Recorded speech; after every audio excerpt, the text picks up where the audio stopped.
So now I'm solo that I can see under the skirt of an ant. Solo that I don't get high no more when I try no more, I just go hand. Solo my cup is a rojo, my cholo, my friend. Solo that I can admit. When I hear that another kid is shot by the popo, it ain't an event. Frank Ocean's Blonde has officially become my favorite record in recent history. It took months of growing, but has now become the only record of last year that I consistently listen to. It's leagues more ambitious and experimental than his last two projects, which ties into the album's significance to Frank and his evolution over the last 4 years, especially as an artist. A great example of this evolution is how he achieves intimacy in Blonde. No matter how much better Blonde does it, intimacy is no stranger to Frank. It's an extremely powerful tool and something he's been using for years. Through his use of nostalgic imagery such as arcades or old cars, Ocean has been able to connect with listeners through nostalgia alone, and can therefore relate to the listener despite his extremely introspective, almost private lyrics. This connection, along with the aforementioned lyrics, is why many people experience nostalgia for things that haven't happened to them while they listen to Frank's music. But imagery is only as far as the eyes can see. True connecting intimacy comes from thought. This is how Blonde trumps Ocean's other attempts. The music itself is intimate, not reliant on shared experiences or childhood. He achieves this intimacy through minimalism. Minimalism is a defining point of Blonde. Throughout the hour-long album, all songs stick to an extremely simple arrangement, almost surprisingly simple from an artist whose contemporaries range from Kanye West to Tyler the Creator, hip-hop artists known and celebrated for their maximalism. The song Nikes is a perfect example. Listen. Frank is backed only by a drum and airy synth, yet the song manages to build some almost extreme tension at points, only to be released the verse later.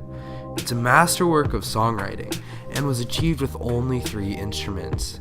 These low-profile instrumental backings appear on most songs on the album, and allow Frank's lyrics to be the dominant force in his music, causing the real, almost human connection felt while listening. Much like his aforementioned contemporary and album credit Kanye West, Ocean also puts much emphasis on the human voice, especially his own.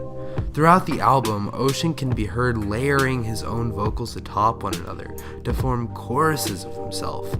This, along with the raw delivery of his lines, adds another layer of humanity to already intimate songs.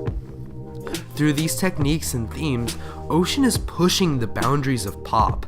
An hour-long concept album accompanied by a 45-minute visual album is already avant-garde, but doing it in a climate where the chart is dominated by 98 BPM DJ Mustard-produced trap songs is even more impressive.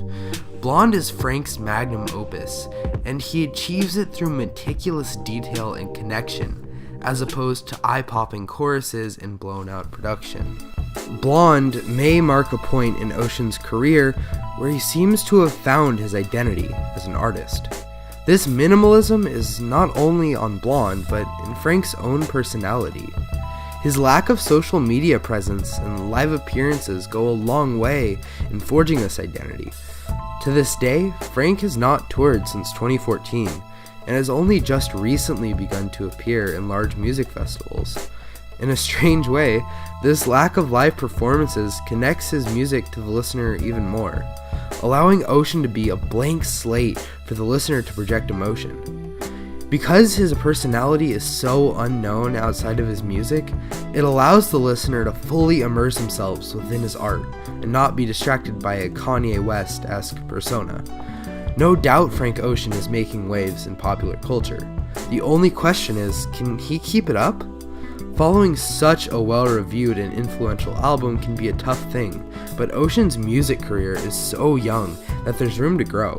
This minimalism is exciting and cutting edge right now, but as Frank evolves further, the most exciting part is that he'll grow out of it. He's shown that he can adapt, but where will he take us next? Only time and Frank can tell us.